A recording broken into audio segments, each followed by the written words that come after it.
The Nerdcast Empire is on the air. We are back with another week of podcasting excellence here on the Nerdcast Empire. I am Matt in the studio. Great to have you along with us. It is the Hard Rock Empire, episode number 90, episode number 193 of the Nerdcast Empire. And this week we're going to be talking about the music of October the 17th. Another pretty strong week in music as we get to the releases from the midway point in the month of October as we are approaching the midpoint of November. Of course, we'll talk news headlines, we'll talk about the vault, and of course, we will get to our question of the week in the Power Trio before we wrap up tonight's program. Joining me in studio, as always, is Mike. Mike, how's it going? It's going. Big week this week. A lot of good stuff out there. I got to listen to a lot of it, mainly due to playing a lot of Dragon Quest 1 HD 2D remake. Got through that and now on to Dragon Quest 2, which, man, those are great remakes. Yeah, for sure. Definitely on the list of games I would like to get around to this winter as maybe things slow down in my schedule a little bit. I actually have a whole week where I don't have anything going on, and which is, since it's going to snow here, that's not the worst thing in the world to not a bad time for that. Have to go anywhere. But if you are somewhere where it's snowing, there's a good chance it might be snowing quite a bit. So hopefully you are in a warm place, get a chance to check out our podcast as we go through some of the new music. And again, I think another really good week in music this week. Let's get to our news headlines first, and that is how we start every episode of the Hard Rock Empire. And we're finally done talking about Sonic Temple news as the lineups have been announced and we have broke them down. So it's time to move on to some of the things we have typically talked about in the past. And one of those is when we get around to these anniversary editions of albums, and just another thing that makes a lot of us probably that are listening to this podcast or on this podcast feel old. The one today we're going to talk about is Alice in Chains coming up with a 30th anniversary deluxe reissue of their 1995 self-titled album. You can pre-order that on their web store. Obviously, it's, as you would anticipate, I don't want to say it's pricey because obviously you get quite a bit, and I know we'll talk a little bit about that, $295 for the box set, but again, no surprise. There are so many of those albums that came out in the mid-'90s that we have kind of gone throughout the year and talked about these special re-releases or deluxe editions. And this is another one that I think a lot of people are going to want to get their hands on because this is certainly a classic album. Yeah, and you talk about it being pricey.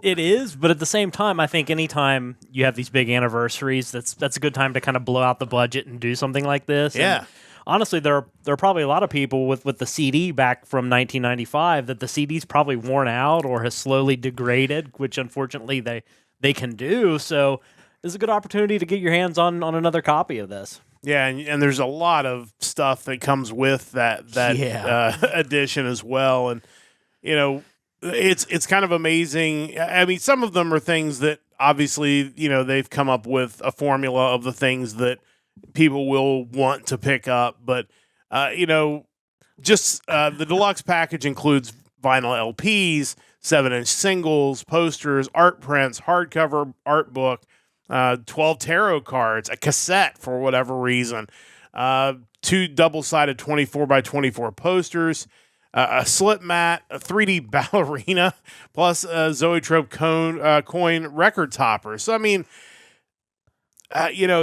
like you said, yeah, you have that price there, but for what you're getting for $300, I hate to say it's a bargain because $300 is $300, but it feels like they're giving you a lot for your money. Yeah, absolutely. I would love to see kind of the feedback they get when they come up with these giant anniversary collections. Like, what are people excited about? Because to me, the cassette doesn't do anything for me.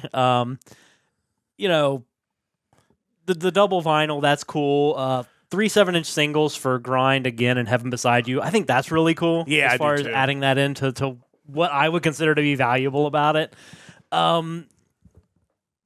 Posters are great. Slip mat for your record player. Cool stuff. But again, I just great album. I don't know if I need all of that. Just give me maybe the double LP and the singles, and I think I'd be happy. Yeah, and Chris, obviously, welcome in the chat and talk a little bit about how long they're keeping Alice in Chains. Again, Alice in Chains, certainly, I think I think we've talked about on this podcast, a band that because of kind of when they came out and because of how they kind of got lumped in with other bands, I think very underappreciated for their era. And, you know, like you said, I don't know how many bands I could list that I would need a $300 collection for. So if I say like, hey, I don't think I would buy this, it's not that I don't think it's a great collection or they've done a wonderful job. It's just there are maybe only 2 or 3 bands that I would spend that kind of money on something like that. And, you know, but if you're a diehard Alice in Chains fan, I think you're getting a lot here if you're wanting to go ahead and double down and get this collection. I think you'll be pretty happy with the stuff you're going to get.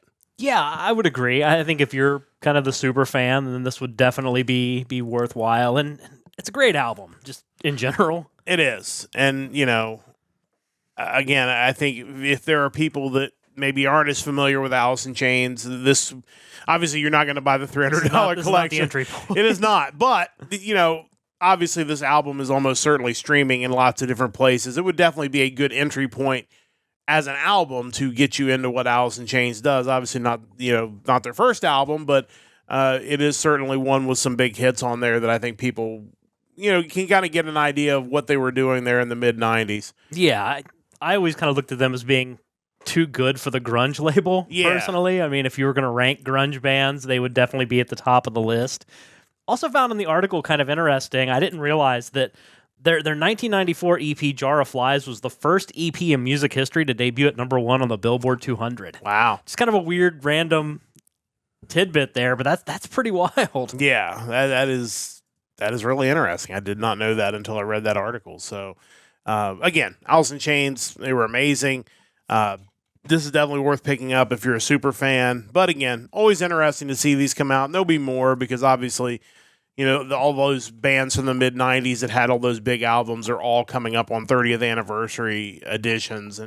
And we'll see some more 25th anniversary editions of ones that were turn of the century albums. So always worth bringing up. And again, some of them may appeal to you. And, you know, I do like the ones we've gone over where they give you kind of different options, where there is like, here's the everything option, here is the $100 option, or here's the $50 option. Just, you know, kind of like a you know, not a GoFundMe, but you know, Patreon, or, you know, one of those. What tier of subscription you want to sign up for? Sort sure. of one of those things. But and this is also, I mean, this is an album that when it came out, it definitely wasn't the heyday of vinyl. So there were probably a lot of fans that just don't own this on vinyl because in 1995, that wasn't what you were thinking about buying. Right, exactly. So, I mean, there are probably a few fans that are still rolling around with the cassette if it still hasn't like fallen apart. Yeah. But now you can get a new cassette if that's something you really want to do. So, shout out to Alice in Chains. Definitely, again, maybe not worth picking this collection up if you're looking to get into them, but maybe a good place to start if you're looking to get into them from a streaming standpoint. The other news story is one that I know will always bring up interesting conversation, so I always like throwing it out there when I see it pop up because, you know, we, and rightfully so, ridicule the Grammys for their treatment of rock and metal music because it has always been, at best, an afterthought and at worst, a joke in some cases. But nevertheless, they have announced the nominees for Best Metal Performance, Best Rock Album, Best Rock Performance, and Best Rock Song. And they're listed here in the chat. I've posted the story there, so if you want to check that out, definitely encourage you to do that. Obviously, metal performance is one that always is always an interesting list. Because, again, if you listen to our podcast, you know that there's great metal out there. We talk about it every single week. Almost none of that is on this list. I mean, we have probably talked about Dream Theater's album. We probably talked about Ghost's album. We may have mentioned a couple of the other ones. Yeah. But as far as the stuff we've picked that should be among the best of the year, not here. But as you look at this list, obviously Dream Theater, Ghost, Sleep Token, Spirit Box, and Turnstile, the 5 bands that are represented in Best Metal Performance. Your thoughts on this? Because, again, it is what it is, as they say. It's amazing what you can group together as far as best metal performance, because I feel like Turnstile and Ghost are nothing close to each other. You know, I feel like I'd love to see Dream Theater win because I'm a big Dream Theater fan. I don't see that happening. I feel like Ghost and Sleep Token are kind of the acts that you're supposed to like. Whether that means they're going to win, I don't know. But you kind of see those nominees across the board, like an act like Youngblood being nominated for Best Rock Album, Best Rock Performance, and Best Rock Song. Like, I think he was already kind of an industry darling, but then after the Ozzy tribute show, I think that just kind of ramped up even more, and that's kind of the odds-on favorite, I would imagine. But I feel the same about Sleep Token, and then you have Linkin Park nominated for Best Rock Album, Best Rock Performance. I could see them going that way as well, kind of, hey, triumphant return, blah, blah, blah. It'll be interesting to see how it shakes out, but, they're not for me. Yeah, and maybe, in a few weeks, and certainly we will, when we get to the end of the year, we'll go back and look at what we think were actually the best albums and best bands of the year based on the stuff that we've talked about on this podcast. What is Emil and the Sniffers? I don't know. I've never heard of that. I don't have any idea. Chris, if you're in the chat, is that your age group, or is that something even younger potentially? I'm not sure, but congrats on the nomination. Congrats, yeah. Always a big Sniffers fan. If you had to pick a winner from each category, not based on what you think they're going to do, but these are the nominees you've been handed, and you are the committee. Who are you picking to win in each one of these categories? Best metal performance. Just because of the outrage online, I'm going with Ghost. Okay, fair enough. Because I would love to see just people flip out because Ghost isn't metal. Even if I kind of agree with that, I think, as far as the Grammys awarding a metal Grammy, it'd be hilarious for Ghost to win that. Best rock album, that's really a tough one. I mean, I imagine the new Deftones is probably pretty good. Best rock performance. Yeah. I'll go with Youngblood featuring Nuno Bettencourt, Frank Bello, Adam Wakeman. Changes from the Villa Park. Anything Nuno Bettencourt's involved in. Yeah, that's cool. Got to be good. And then finally, best rock song. Man, that's a tough one too. Nothing there is really jumping out at me. Is Zombie a cover of? I don't know. I'm curious now. I've not heard it. I'm not. Youngblood did the open for Kaiju number 8. That's really all I know him from prior to the Ozzy thing. It was fine. It was all right. I don't know. I need to probably check out more Sleep Token because they're kind of a big thing right now. But otherwise, I don't really know. Yeah, it's rough. But yeah, somewhere down the road, obviously we'll go through. And Chris not claiming Emil and the Sniffers, so that is a big oof from him. So again, check out the list and you can make your choices. Again, it's really more brought up to rage bait than it is anything else because that's really all it's good for. It's certainly not any indication of who's actually the best metal bands or rock performances of the year because these guys clearly have no idea what they're talking about.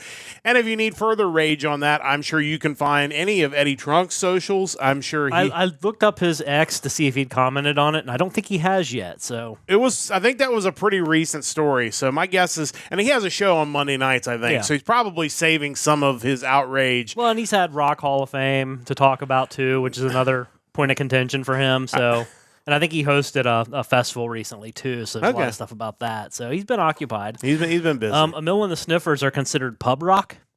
So is that like they are from Australia? Okay. I don't know. Is it like Chumbawamba or something? Is that pub rock?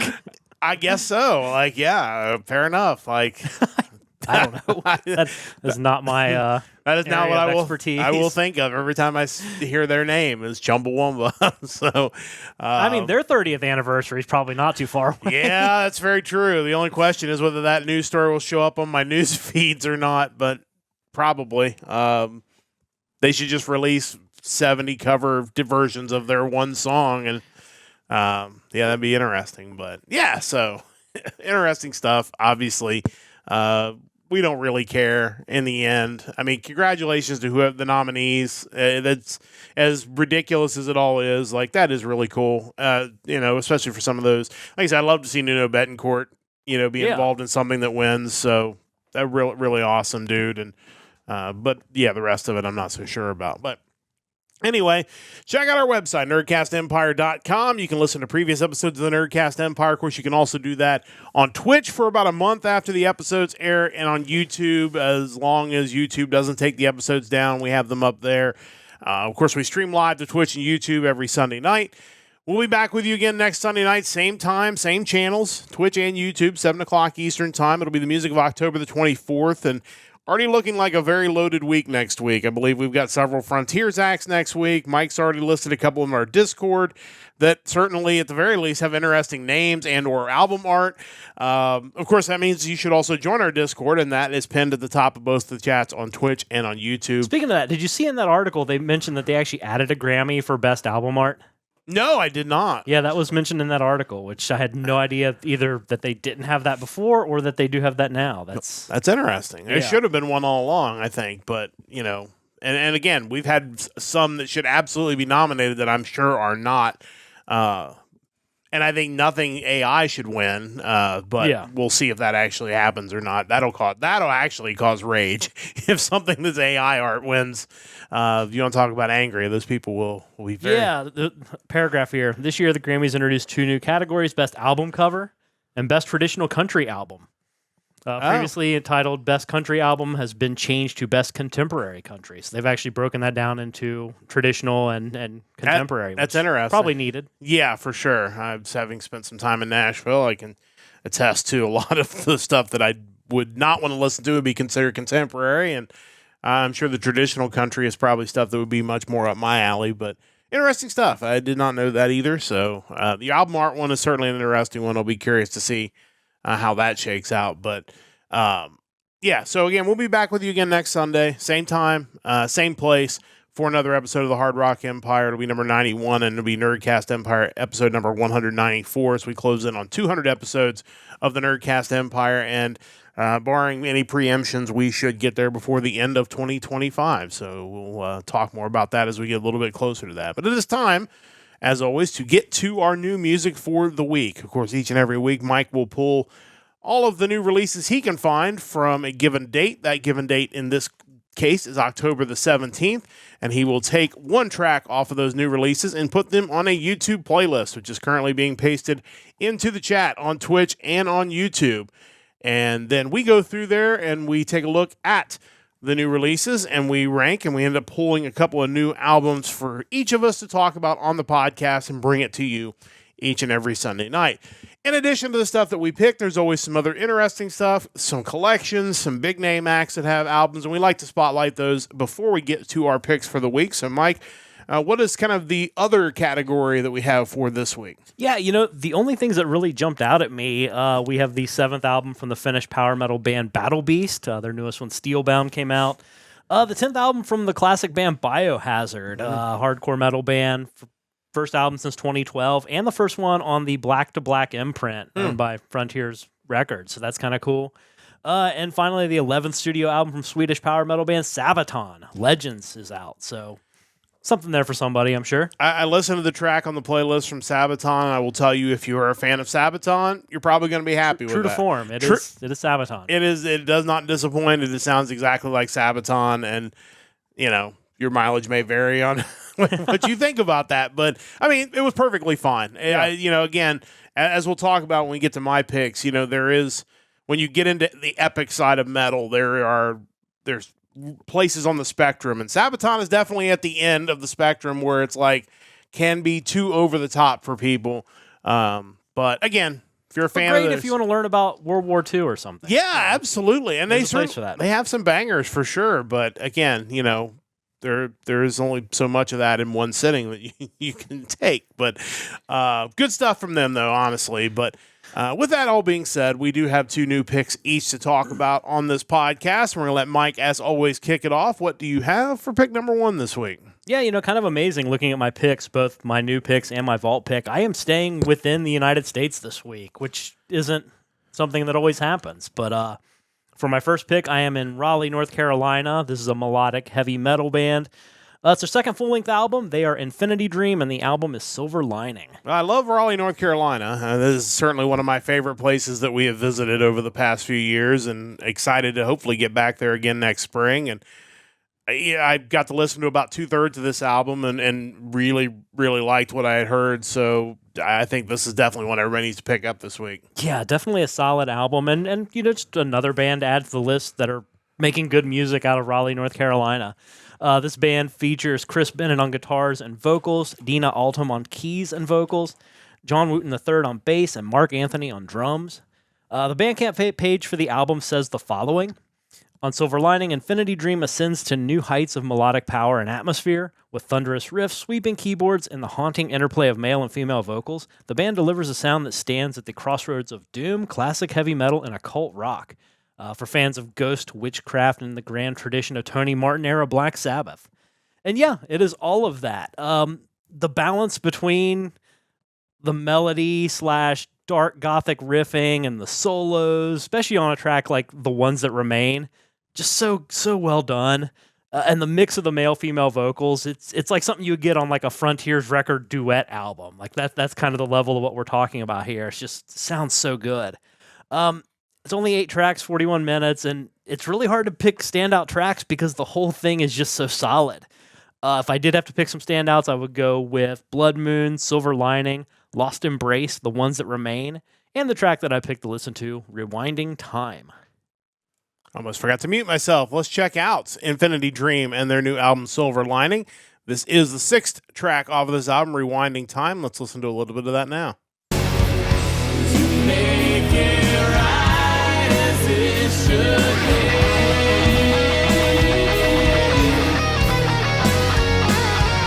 I'm rewinding time again, and I see the end untold. I'm rewinding time again, as I see the end unfold.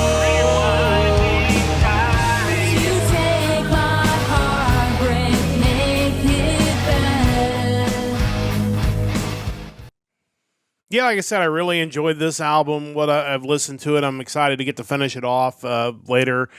But it's interesting because when you hear melodic as kind of a descriptor, you have kind of a vision in your mind of what that might be, and they're certainly melodic. That's not a false description, but it's funny we just talked about Alice in Chains because I feel like there is kind of a down tune a little bit to their melody that kind of gives it a different pace and a different feel to it than some of the brighter melodic bands that we listen to. And I think it works perfectly for their, what they're going for, but it is definitely a different sound that is maybe something that somebody wouldn't expect if they just read a band being melodic. Yeah, and I think that's where you draw the distinction between like your typical power metal band and then these guys who are more doom, gothic, rock, essentially. You kind of get that more downtrodden vibes out of the harmony and melody. It's there, but it's not as happy sounding, but it sounds great. It does. Really, really good. Highly recommended. Definitely worth checking out Infinity Dream, Mike's first pick for this week.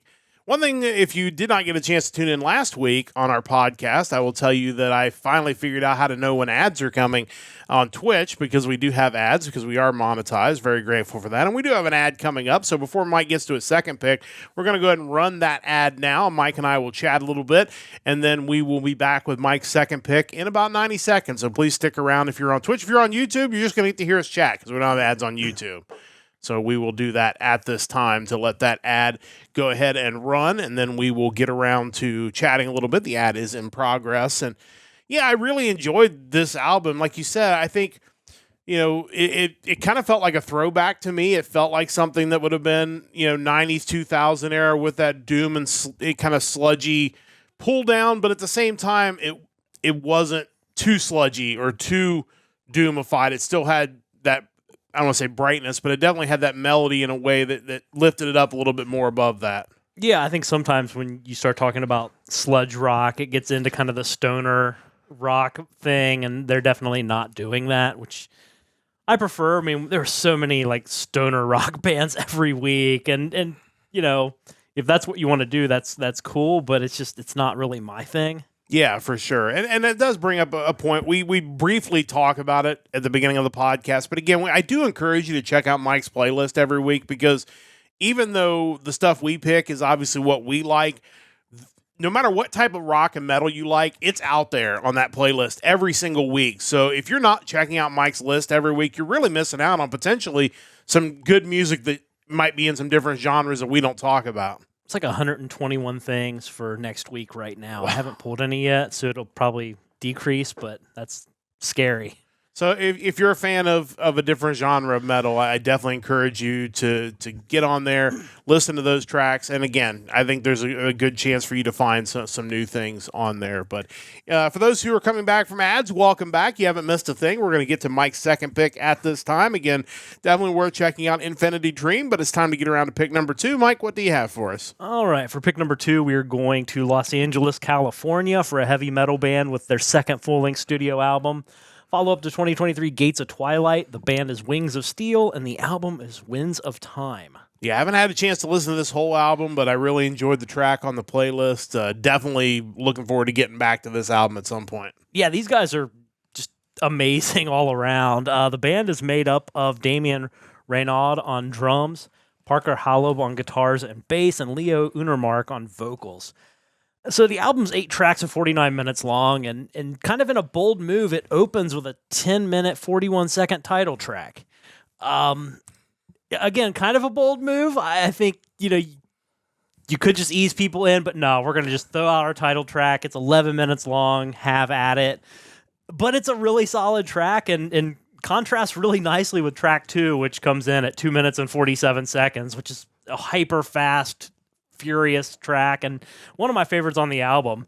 So after we get the epic 11-minute opener and the ultra fast second track number 3 is a ballad, because why not?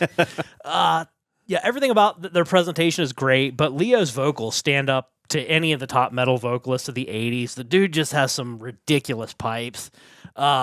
In the title track, some moments he kind of reminds me of like early Jeff Tate and Queensryche, which is never a bad thing. Most of the songs are 5+ minutes long, so they're definitely not in and out really quickly, but there's enough going on musically that you don't really feel it dragging along. Even some of the mid-tempo stuff later in the album just has some really good instrumentation and just never gets boring. If you love guitar solos, you will be in luck, because there are a lot of just ridiculous solos on this album. Standout tracks, if I had to pick them, would be Winds of Time, To Die in Holy War, Lights Go Out, We Rise, and the track that I picked to listen to, the second track that I mentioned, Saints and Sinners. Check these guys out. This is Wings of Steel with their new album, Winds of Time. This is the second track off of that album, Saints and Sinners. Let's listen to a little bit of that now.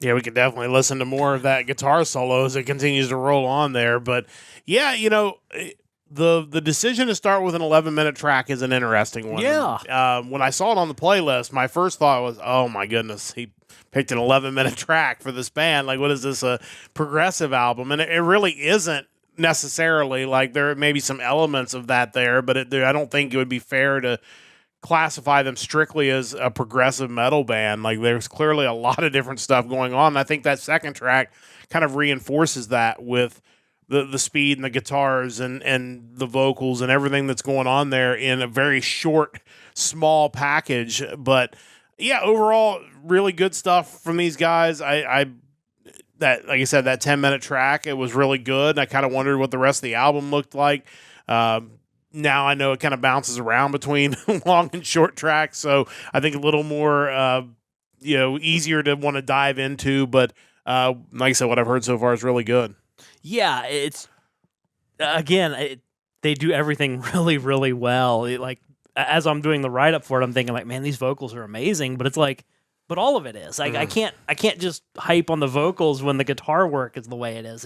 It's absurd. And I was looking on Metal Archives, and like the lead singer is like 28 years old. Like, wow. This guy hasn't been, he's not one of those journeymen who have played in 27 different bands and he's 58 years old. Like, it just kind of takes you back to those bands who have personnel issues. They're not getting along with their original vocalist. It's like, there are dudes out there like this that can sing anything. Like, if you don't want to reconcile with your original singer, there are options. Yeah. And not saying this guy is some sort of dude's going to join some established band, but I mean, there are young people that are still out there doing this. Yeah, for sure. I mean, this type of music is thankfully still popular with young metal fans and young metal musicians, and we're getting stuff like this, which is awesome. Hopefully we continue to get more of it. So definitely check those guys out, Wings of Steel, with their new release on October the 17th. It's time for my two picks, and Mike stayed in the United States. I will be staying in Germany for my two picks, and we are starting with an epic power metal band from Hanover, Germany, formed in 1999. This is Human Fortress with their new album, Stronghold. Mentioned they were formed in 1999. They spent their first 2 years under the name Time Zone, but then in 99 went on to Human Fortress and have been under that that name ever since. This is their 7th full-length album, the first since 2019's Reign of Gold. They did have a compilation album in 2021. The band is Gus Monsano on vocals, Todd Wolfe on guitars, Volker Trost on guitars, Axel Herbst on keys, Andre Hortz on bass, and Apostolos Zios on drums. Yeah, one review noted that their longtime keyboardist left, and so the album is written with fewer keyboard parts than in the past. Obviously, they still list a keyboardist, so not no keyboard parts, but certainly, I guess, fewer, according to this reviewer. It's everything you want in an epic power metal with a little new wave of British heavy metal thrown in as well. The melodies and the vocals are really strong, making the songs catchy and likely fun to hear if you have a big crowd singing along with them. I will say, for a band that deems itself as epic power metal, it's not over the top epic power metal. We just talked about Sabaton. These guys are not that. They're not at that end of the spectrum. I think that'll make this more accessible for metal fans who maybe aren't into the over-the-top power metal. I think if you're more into a mainstream metal, you're going to really dig what these guys are doing. Overall, really enjoyed it. Everything they do here is really strong. It's really a great album. Definitely worth picking up. Standout tracks include Pain, The Abyss of Our Souls, The Darkest Hour, and we're going to check out the title track on this podcast, Stronghold. Check these guys out. It's Human Fortress with their new album, Stronghold. This is the opening track and the title track, Stronghold. Let's listen to a little bit of that now. Feel the power, see these walls, wall and gates, can conquer our massive stronghold, unleash the storm, you will fail, can't fight against our massive stronghold, believe in my soul. But yeah, overall, it's just a really strong album front to back. Sometimes you listen to these albums and you just wonder, and I think you had one as well, why there are not more listens on YouTube Music to these guys, because this is really good stuff and more people need to check this out. But Mike, your thoughts on these guys? Yeah, I thought this was a really strong album. Listening to the sample that you provided, it sounds like an epic metal band writing songs with pop metal choruses. Mm-hmm. Like, there is that bigness to their sound, but then when you get to the chorus, it's like, here's some pop sensibility thrown in. It's a good mix, and it sounds really good. Yeah, definitely enjoyed this album, really front to back. I don't think there was really a weak track on there. So definitely worth checking out Human Fortress, my first pick for this week.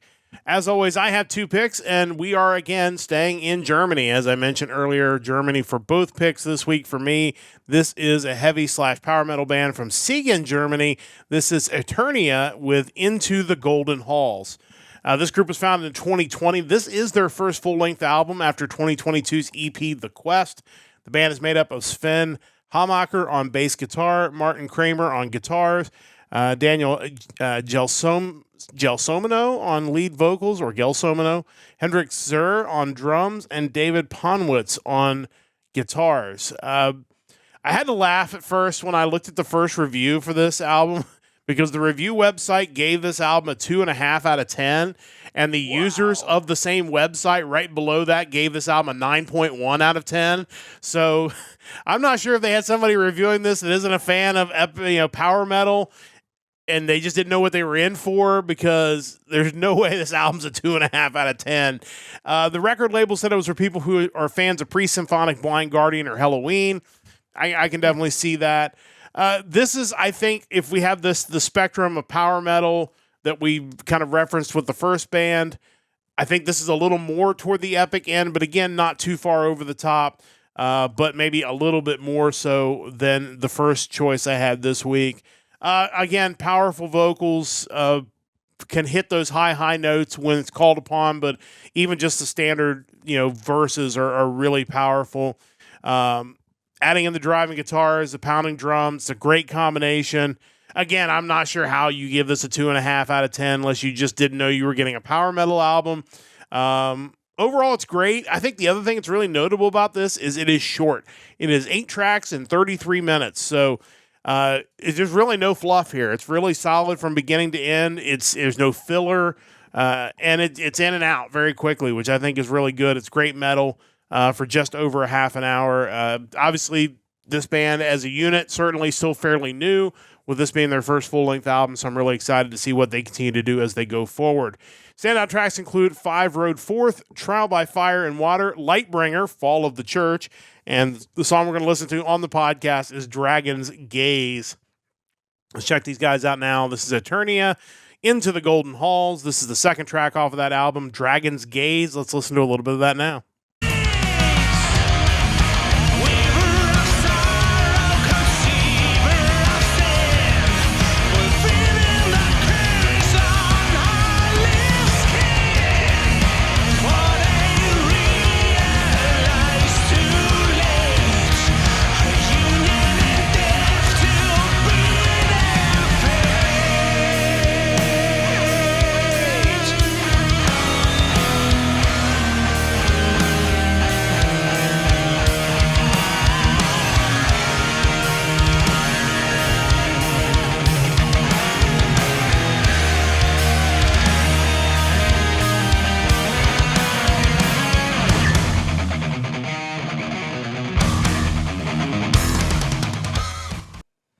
This time cutting out before our guitar solo kicked in there. But again, both the albums I had this week, I really enjoyed front to back. I don't always pick power metal bands. I mean, some weeks I do, some weeks I steer away from them. But I thought 2 really great choices this week and really dug what Æternia was doing this week. I really enjoyed this album. Mike, your thoughts? Yeah, I'm trying to think of what an album would have to be for me to rate it that low. Yeah. And I do realize there are plenty of things on the playlist that I just steer away from because I know that's not my kind of music, and ultimately I won't judge it fairly. Some of these like brutal death bands are probably good for fans of that style.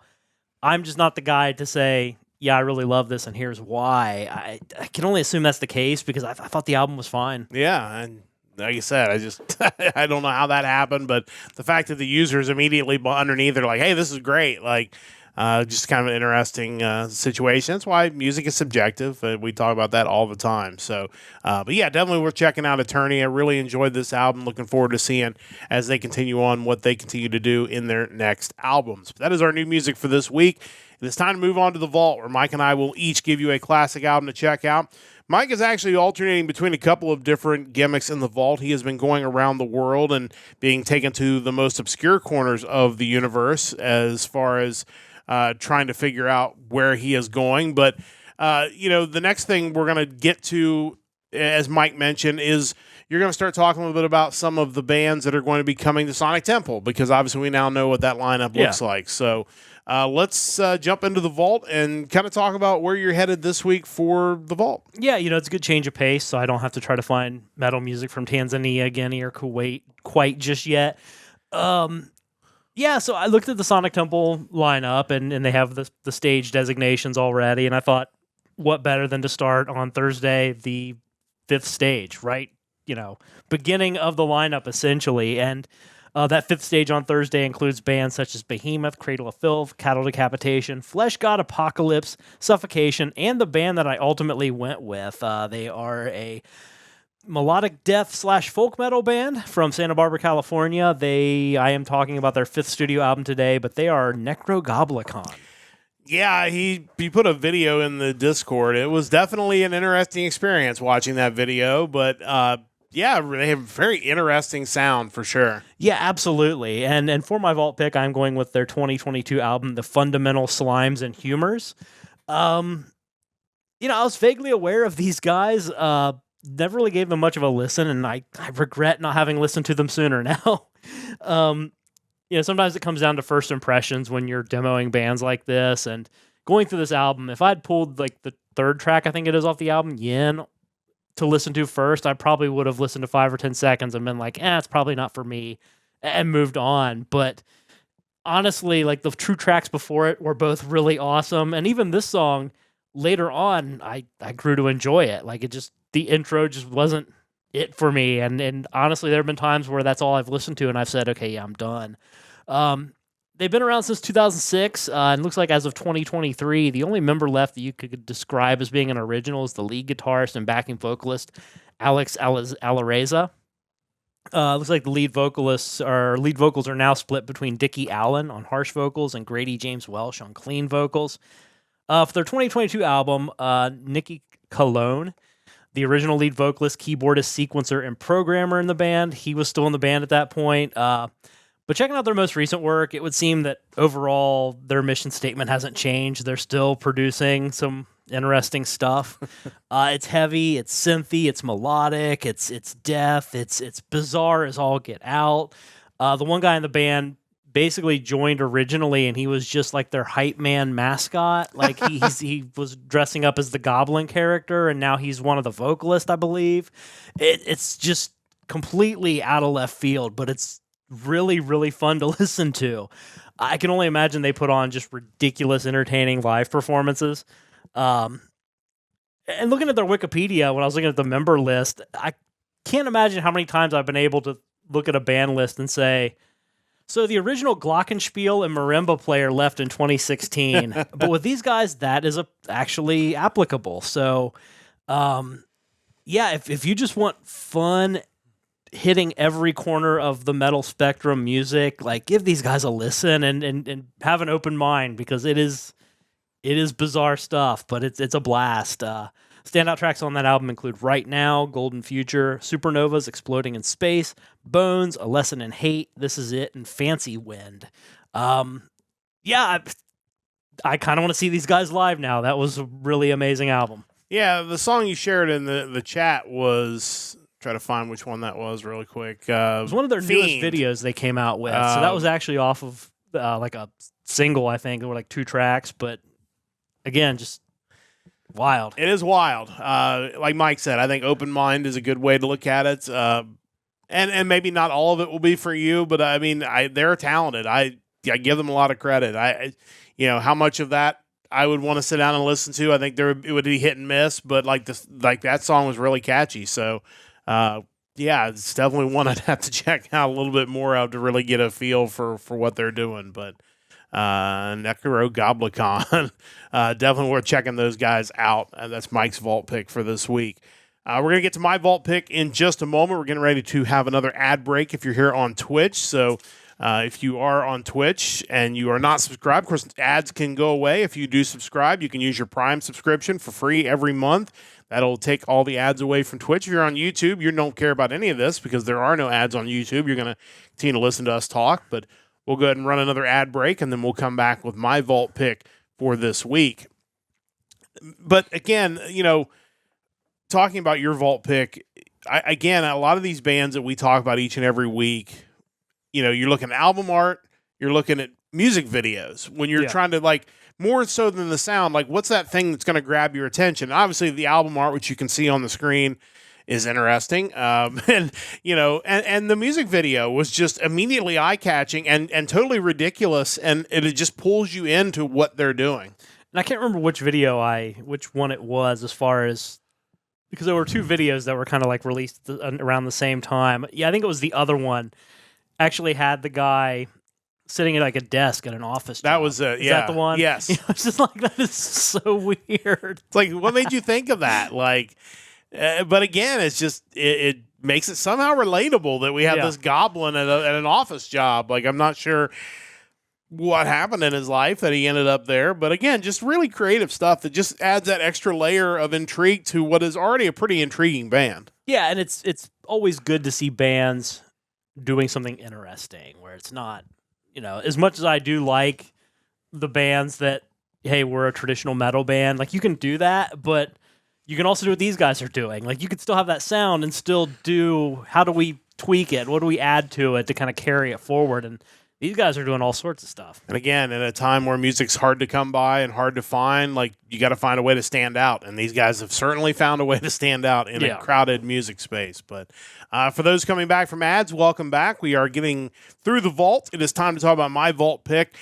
We are going into the letter R of the Frontiers band. So we are getting toward the end of the alphabet, spending 2 weeks on each letter when we can. Last week, we had one and only one band that started with Q, so we could really only spend a week there.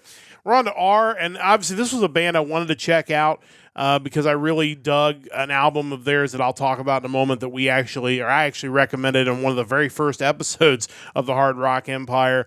The band is Revolution Saints, and this is actually their debut album, which is a self-titled album. It is the debut album from Revolution Saints featuring vocalist/drummer Dean Castronovo of Journey, Doug Aldrich of the Dead Daisies and Burning Rain, of course, also formerly of Dio and Whitesnake, and Jack Blades of Night Ranger. And, you put those guys together, and there's just no way you're going to do something that isn't really good.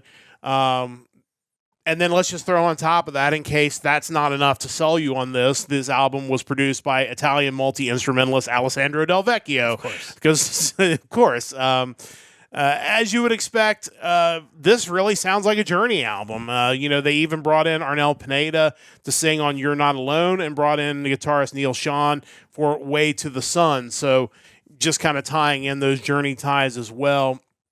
We talked about Against the Winds, which was their most recent album, on the third ever episode back in early 2024. We were talking the music of February the 9th of 2024. So, this is a band that we've spotlighted, and they're continuing to do good things. They've got a different lineup now, but still really good. And again, if you're a fan of Journey, there's a lot to like here.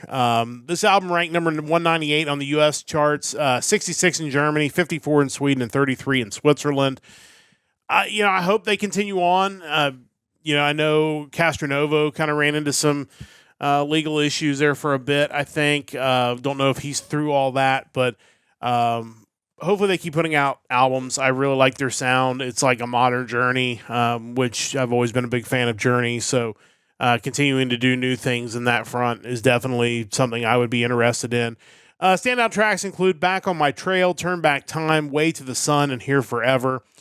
Again, it's what Frontiers does best, and this is one of the cases where you put enough people together that clearly want to keep doing this, that the act continues beyond the first album. They've had several albums since then, and it's what attracts you to the Frontiers label when you've got guys like Dean Castronovo, and you put Jack Blades in there and Doug Aldrich. You're bound to come out with something good, and it just feels like so many of the Frontiers bands we run into, that's kind of one of those subsections where it's like, these guys have all done really amazing things that you like. What if we just put them all together in the same room, and we'll bring Alessandro Del Vecchio in from whatever he's doing to produce and write the songs? And I'm surprised Magnus Carlsen's not involved. It wouldn't shock me if he has some sort of credit on this, but it's just the Frontiers formula that just seems to work really well. Yeah, it's one of the great things about kind of their label in general, and just kind of where we are with the music industry nowadays, is I feel like a lot of these artists, when their time in terms of mainstream popularity faded, I don't know if there was just not the interest or the infrastructure around kind of having them continue to release new music regularly. And I feel like you're seeing a lot more of that now than ever before, which is a great thing. It's just, what did it take for us to get to this point? Like, I don't know, but I'm not arguing. Yeah, for sure. If you're a fan of any of their stuff, it's definitely worth checking out. Next week, we're going to check out a band called Resurrection Kings. They feature vocalist Chaz West, who was with Bonham and Tribe of Gypsies, guitar player Craig Goldie of Dio and Jafria, and bass player Sean McNabb, who's been with Lynch Mob, Dokken, Quiet Riot, Burning Rain, and Vince Appice. I'm not sure how it's pronounced. But he's been with Heaven and Hell, Black Sabbath, Dio. So a lot of, again, guys who've done really cool things thrown in together into one band, bringing Alessandro Del Vecchio to write the songs and produce it. So I have no idea what this is going to sound like, but I'll be shocked if it's not amazing. But that's what I'll be talking about next week when we get to the vault.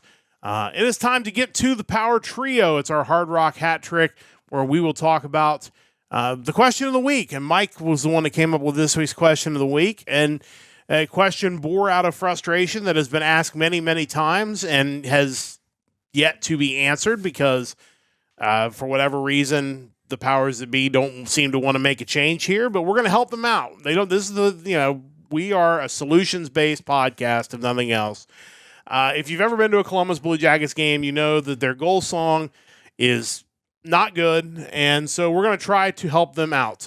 We are going to choose the top 3 songs that could replace the Columbus Blue Jackets goal song, which is The Whip by, what's the name of the band again? Loxley. Yeah.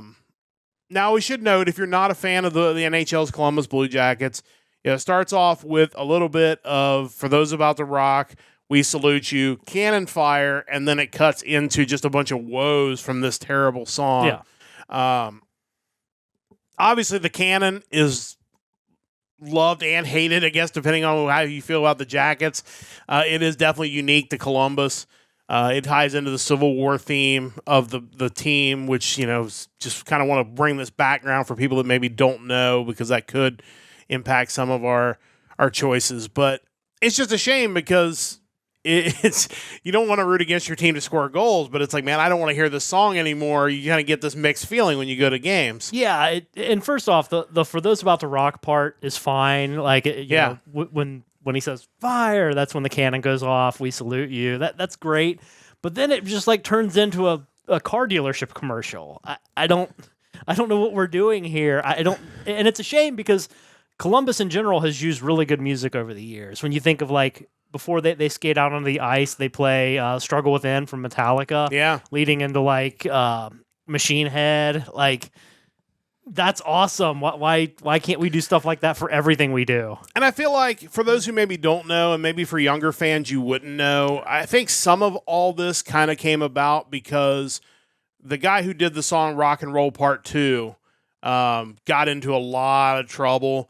So basically a great majority of the sports teams that were using that for goal songs and celebration songs stopped, which meant everybody kind of had to scramble and go out and find their own thing. Why did they never use Rock and Roll Part 1? That's a good question. I don't know if that got blackballed as well, but did now if it hadn't before. I'm shocked that somebody just didn't cover the song. Like, I felt like that maybe that's a way to go about getting around it. But anyway, that song really kind of went away, so we have to find another option. Did we get anything from Shane this week? We did, and Shane is good for topics like this because I think he's going to hit you with stuff that's pretty mainstream, which I think is important when you're talking about goal songs. It's going to be something that the crowd gets into. I agree. Number 1 is a sports anthem. I don't know if it works for a goal song necessarily, but he went with Queen's "We Will Rock You." I mean, it's an anthem. It is. I think that qualifies, so that's fair. Number 2, Bon Jovi's "It's My Life."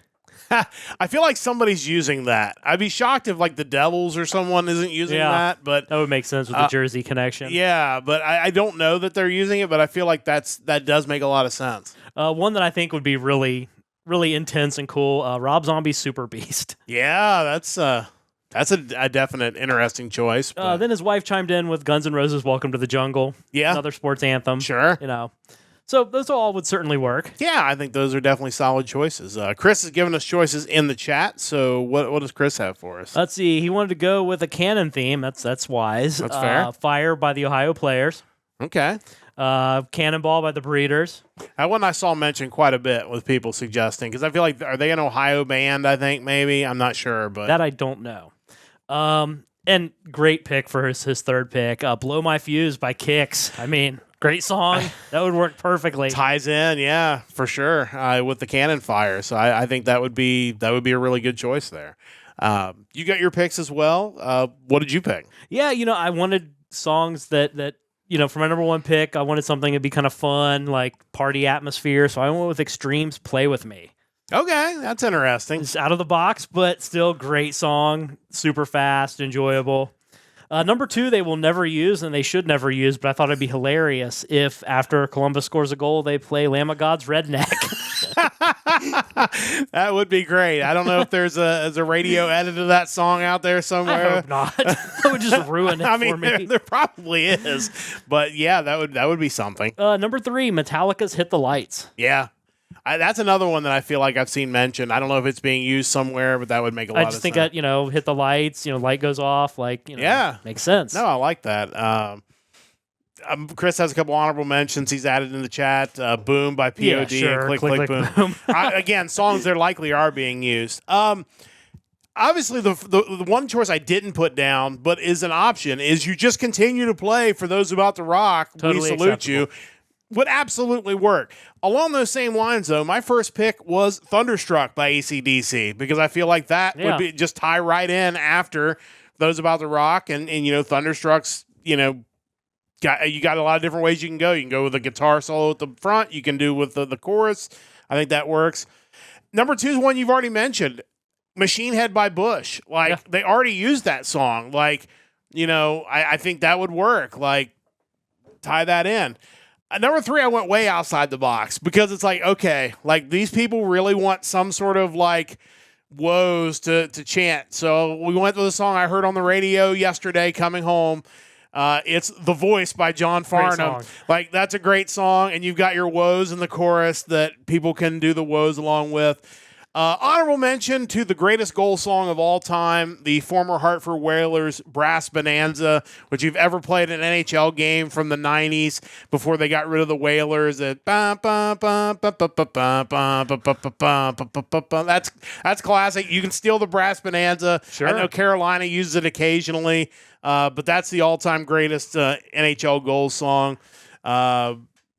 Civil War by Guns N' Roses. I was thinking that too, but I couldn't think of how to incorporate that into a goal song. It doesn't. Yeah, I mean, you could also, if you're thinking along those lines, because you mentioned Red Light, you could do Roxanne, who have you put it on the red light or whatever. Yeah, you could do that. There's a lot of different tie-ins there for sure, but I had a couple honorable mentions too. Hit me with those. Motley Crue's "Kickstart My Heart." Yeah, that's. Classic. Live version, of course. Yeah, absolutely.